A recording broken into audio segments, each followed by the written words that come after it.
जो कमीशन के द्वारा परीक्षा हुई उसमें न सिर्फ बिहार के लेकिन बिहार के बाहर के लोगों को भी मौका दिया गया। और दूसरी जो परीक्षा सरकार को देना चाहता हूं कि सरकार ने 1,07,500 बहालियां की।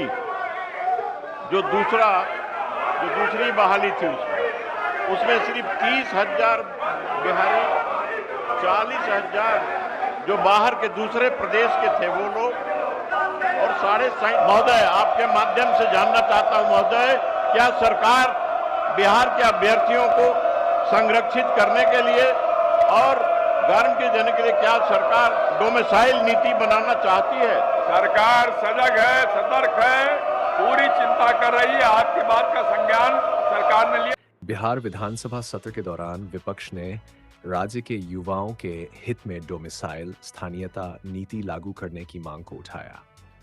विपक्षी नेताओं ने शिक्षा मंत्री से शिक्षक भर्ती में बाहरी उम्मीदवारों की अधिकता के कारण बिहार के युवाओं को हो रही बेरोजगारी पर चिंता व्यक्त की।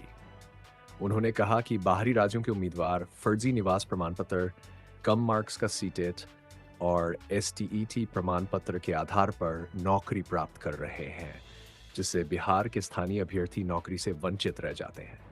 विपक्ष ने मांग की कि बिहार में भी डोमिसाइल नीति लागू होनी चाहिए, जैसा कि अन्य राज्यों ने पहले से ही किया है, ताकि बाहरी लोग फर्जी दस्तावेजों के आधार पर बिहार में नौकरी न पा सकें।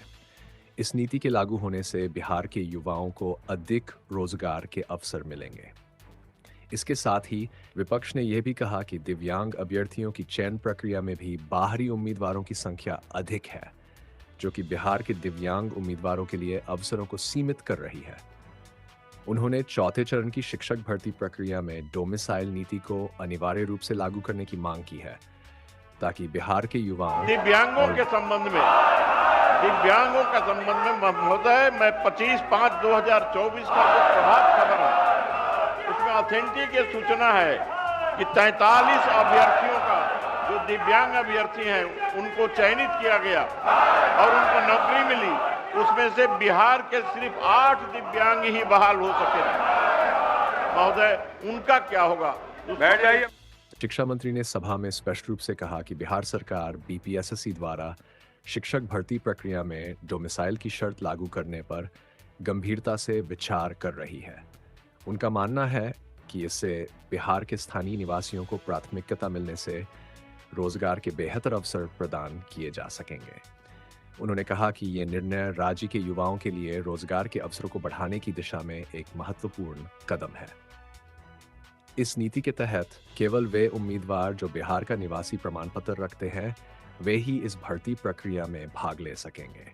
इससे न केवल स्थानीय निवासियों को रोजगार मिलने में आसानी होगी, बल्कि राज्य की शिक्षा प्रणाली में भी सुधार की संभावना है।